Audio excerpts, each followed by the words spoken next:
Hello everybody, Ben Rogers here at the Raptors Digest, reacting to some Toronto Raptors news.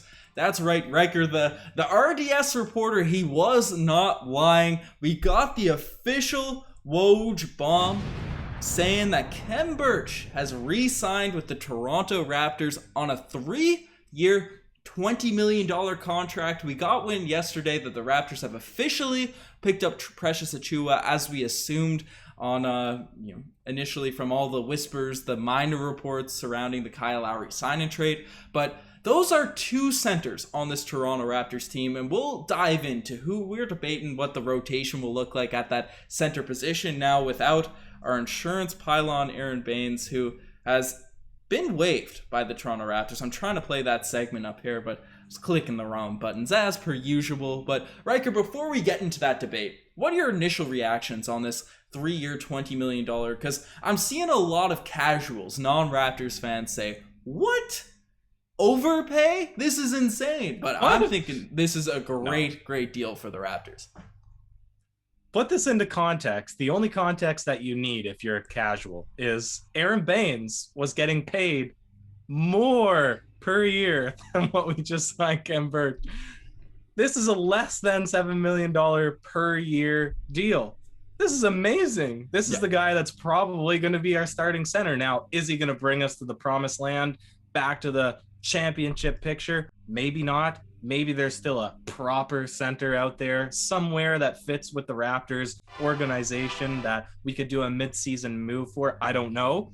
But based on the last couple of games of the season that we saw Khem Birch play, achieving best stats of his career in basically every single category, because he actually had the opportunity to get significant run on, I don't want to call him a better roster than the Magic because we were tanking, but this is a guy that's shown that he's at least able to keep up with NBA competition.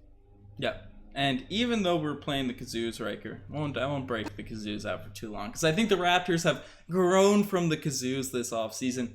We were still better than the Magic, so it's fair to say that that point as you brought up there. But yes, Khem Birch, he came in and he was a beast for the Toronto Raptors. And honestly, you and I, after watching a few Khem Birch games last season, were kind of worried that maybe this guy would ruin our tank and put us into the play-in and not let us get Scotty Barnes, as we ended up pulling in this year's NBA draft. So it's obviously the Raptors also rested a lot of guys down the stretch of the season. So as you mentioned, Khem Birch, he's not going to be necessarily a Joel Embiid coming into this team and be a game changer, scoring in the post every possession and doing these things. But what he'll do is he'll be a defensive presence, so we don't have to run our best wing defenders and OG Anunoby, Pascal Siakam, and Scotty Barnes at the center position night in, night out. Maybe situationally you can do different things, but Khem Birch, he can certainly man that position, as we know from last season, which we're also hoping Precious will as well. But he's a lob threat. Fred VanVleet and especially Malachi Flynn. Malachi has really shown an ability to run the pick and roll with Khem Birch specifically.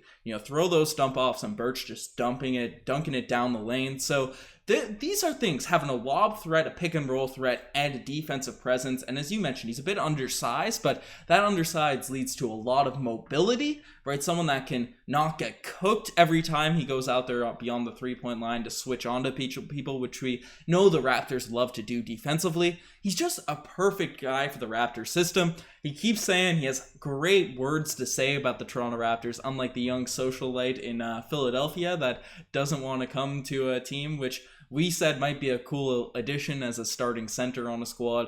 But so there's a positive trait there. And yeah, he's excited to be a Raptor. He wants to be on this team. And Ryker, all positives with the re-sign of Khem Birch. All you people slandering his contract in the YouTube comment section, not really on our channel, but other channels I've seen.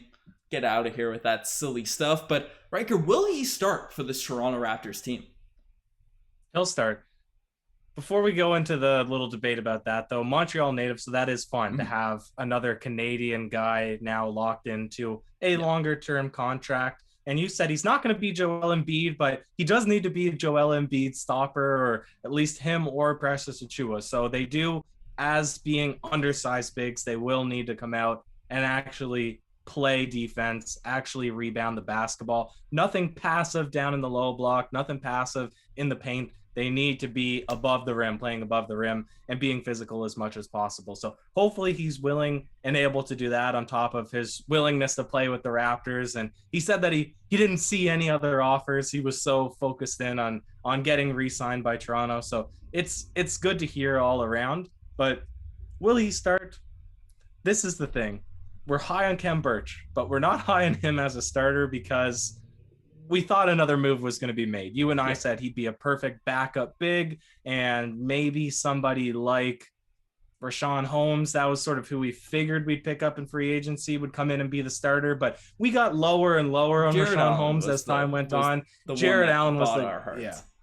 Yeah. And I don't know, maybe there's still some hope there. Maybe there's still some hope that Dragic will get flipped to Dallas at some point. But if the season starts and we're with Khem Birch and Precious Achiuwa, Khem Birch is the reasonable guy to pick as your starting center, just being on the team a little bit longer, in the league a little bit longer, having shot the three a little bit more, not at an extremely impressive rate, but he's done everything a little bit more than Achiuwa has. Now, I could see Achiuwa being more of a motor than Khem Birch and taking over that spot, but at least to start the year, Khem Birch to me seems to be the lock.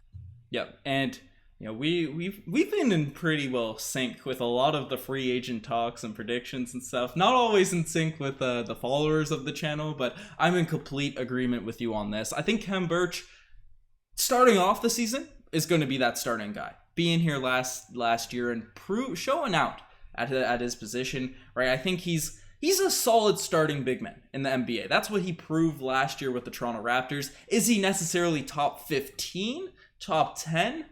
There's your debate, but he'd certainly be the best backup big man in the league, it feels like. If you sort of look around the league, some people might argue Andre Drummond because of his massive stats, but he's on a minimum. Khem Birch assigned to a $7 million per year deal. So you see the dichotomy between those two guys in terms of where the league is going. So it's Khem Birch, I think, is a legitimate starting five, and you know, he gives you sort of those Tyson Chandler vibes just watching him play. He's a little bit shorter, but he does all those things, which was integral to a championship team. So it's we don't want to gas him up too much because obviously Tyson Chandler has a more accomplished career, but with the three-point shooting improved by Khem Birch, maybe he can sort of elevate his step to the next level. So as you mentioned, I'm high on Khem Birch. I look at him as the starter going in opening night.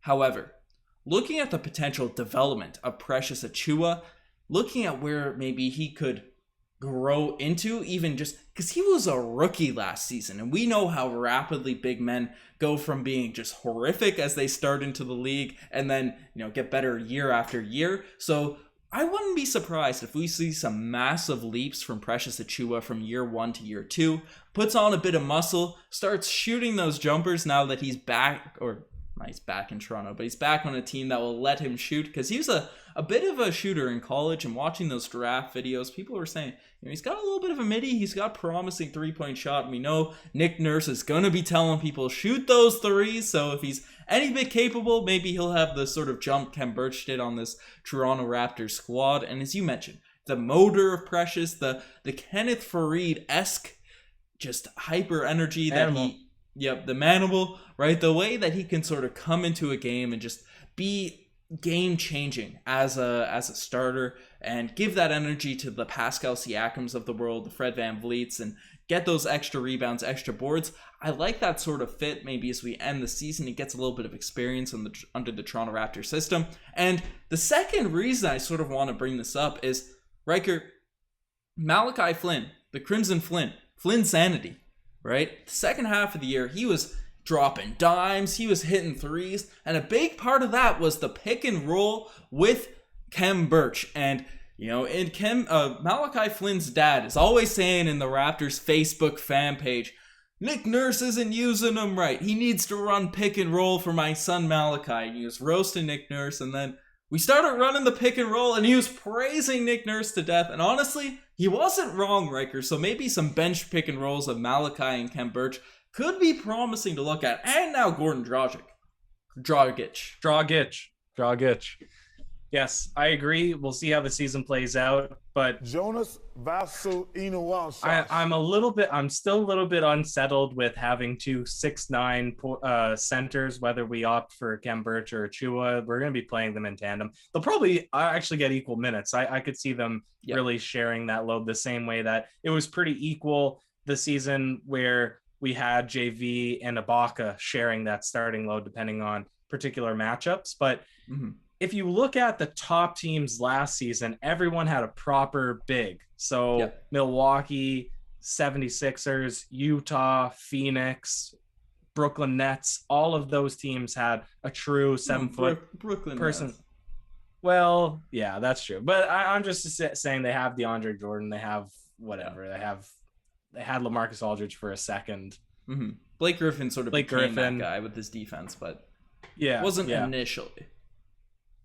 But there was a 7-footer on the roster.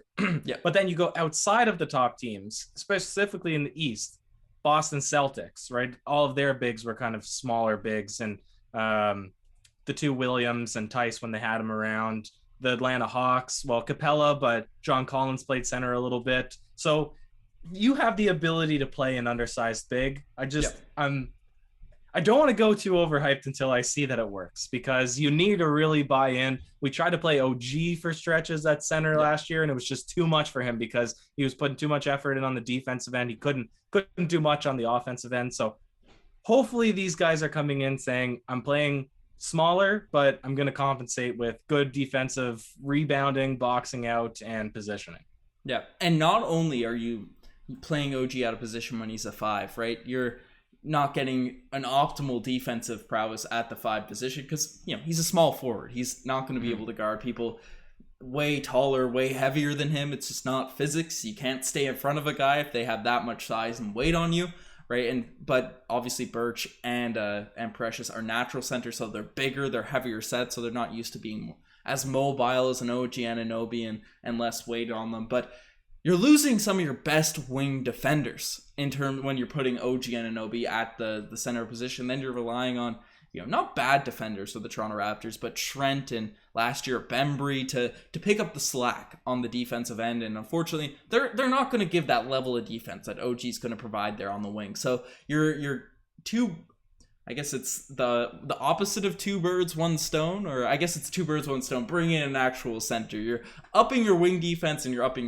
your big man defense, but it was just a mess for the Toronto Raptors last season. And, unfortunately, I'm playing this pylon segment until, the Aaron Baines, he's distant into the Raptors memories, and we get a whole batch of new segments going into next year. But Ryker, it's a positive. It's a positive. Raptors fans, don't be stressed. Maybe don't be completely sold on the shorter guys, because we did have a messy season last year, but they are at least centers, which is a massive plus going into this season. But you guys are the best for making this far. Check out the Instagram, the TikTok, all that cool stuff. We're on the road to 20K subscribers, Ryker. So we're appreciative. So we're so close. Right, we were trying to get there the regular season, but obviously it wasn't a very exciting end to the year, so we very much get it, but the excitement is back in Raptors land, so subscribe to the channel, join the bandwagon now while it's still hot, while there's still space. But Ryker, do you have any last words on Khem Birch re-signing with the Toronto Raptors on a great deal, or the starter duel between the 2 guys? Like you said, great deal, less than Baines was getting paid, less than $7 million a year, and long-term contracts. So it's great. Yep. Love it. Cheers.